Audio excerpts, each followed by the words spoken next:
এই হত্যার মূল মাস্টারমাইন্ড জেলা আওয়ামী লীগের সাধারণ সম্পাদক সাইদুল করিম মিন্টু। আজকে আমরা ইলেকট্রনিক্স এবং প্রিন্টিং মিডিয়ার মাধ্যমে জানতে পেরেছি। বাংলাদেশের গোয়েন্দা সংস্থাকে ধন্যবাদ জানাই, আপনারা যে সুস্থ সুন্দরভাবে আনোয়ার আলী মানার হত্যার যে তদন্ত করছেন, এজন্য আপনাদেরকে আমরা ধন্যবাদ জানাই। আমি ধন্যবাদ জানাই গণতন্ত্রের মানুষ কন্যা দেশরত্ন শেখ হাসিনাকে, ধন্যবাদ জানাই স্বরাষ্ট্রমন্ত্রীকে। আজকে মাননীয় প্রধানমন্ত্রী, আইনমন্ত্রী আপনাদেরকে, স্বরাষ্ট্রমন্ত্রী আপনাদেরকে অনুরোধ করতে চাই, আমার স্নেহের ছোট বোন টরিনকে যারা এতিম করলো, আজকে যেন তারা কখনোই এমপি আনোয়ার আলী মানারের এই হত্যার বিষয়ে যারা জড়িত ছিল, জড়িত আছে এবং তদন্তের মাধ্যমে যাদের নাম আসবে, তারা যেন ছাড় না পায়, ছাড় না পায়, ছাড় না পায়। আজকে টেলিভিশনের স্ক্রিনে দেখতে পেলাম ডিবি প্রধান হারুন সাহেব একটা মন্তব্য করেছেন। উনি বলেছেন যে সাইদুল করিম মিন্টু সাহেবের যে 15 দিনের যে 8 দিনের রিমান্ড হয়েছিল, সেই রিমান্ড নিয়ে ওনার অনুসারীরা বিভিন্ন ভাবে মানুষকে ধোঁকা দিচ্ছেন। উনি আজকে বলেছেন জিজ্ঞাসাবাদে যাবতীয় তথ্য পাওয়ায় আওয়ামী লীগ নেতা সাইদুল করিম মিন্টুকে কারাগারে পাঠানো হয়েছে।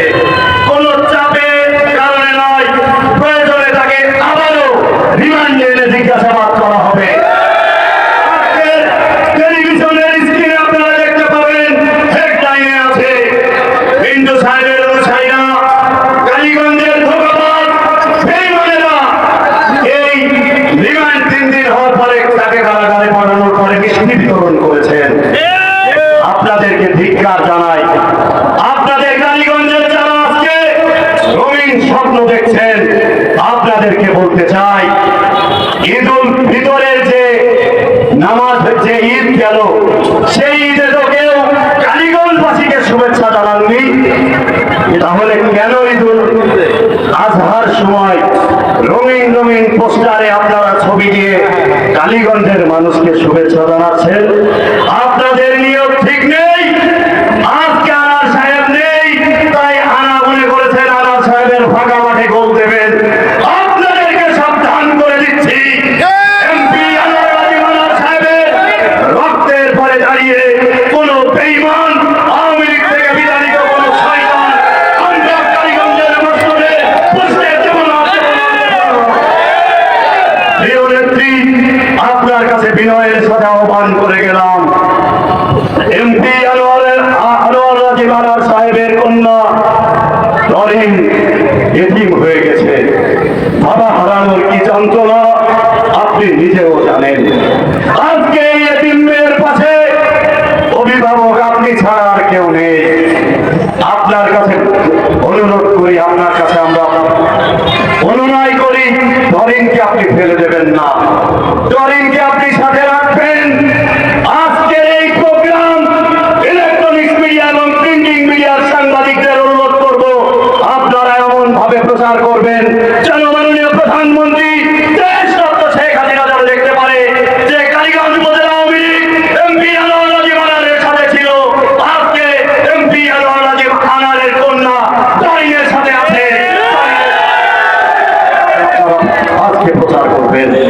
পরিশেষে বলতে চাই, কালীগঞ্জের যেসব নেতৃবৃন্দ আছেন, আজকে যারা রঙিন স্বপ্ন দেখছেন, আপনাদেরকে বলতে চাই, দিবা স্বপ্ন দেখেন না। ঝিনেদা পর্যন্ত এসেছে খুনি, কালীগঞ্জ উপজেলায় আসতে বেশি সময় নেই। আমরা বিশ্বাস করি এই খুনের সঠিক তদন্ত যেভাবে গোয়েন্দা সংস্থা করছে, অবশ্যই কালীগঞ্জ উপজেলা আওয়ামী লীগের মধ্যে ঘাপটি মেরে থাকা খাতও থাকতে পারে, আমরা বিশ্বাস করি। এজন্য যে স্বপ্ন দেখছেন, আর কয়েকদিন পরে ইনশাআল্লাহ আল্লাহ যদি রহমত থাকে, আইনের আওতায় আপনারাও আসবেন। এজন্য পড়িয়ে কুল পাবেন না, ঘুমাতে পারবেন না, স্বপ্ন দেখবেন কোথা থেকে, এই স্বপ্ন দেখা বন্ধ করেন।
আবার ব্যক্ত করে আমি আমার কথা শেষ করছি। জয় বাংলা, জয় বঙ্গবন্ধু, জয় হোক আপনাদের সকলে।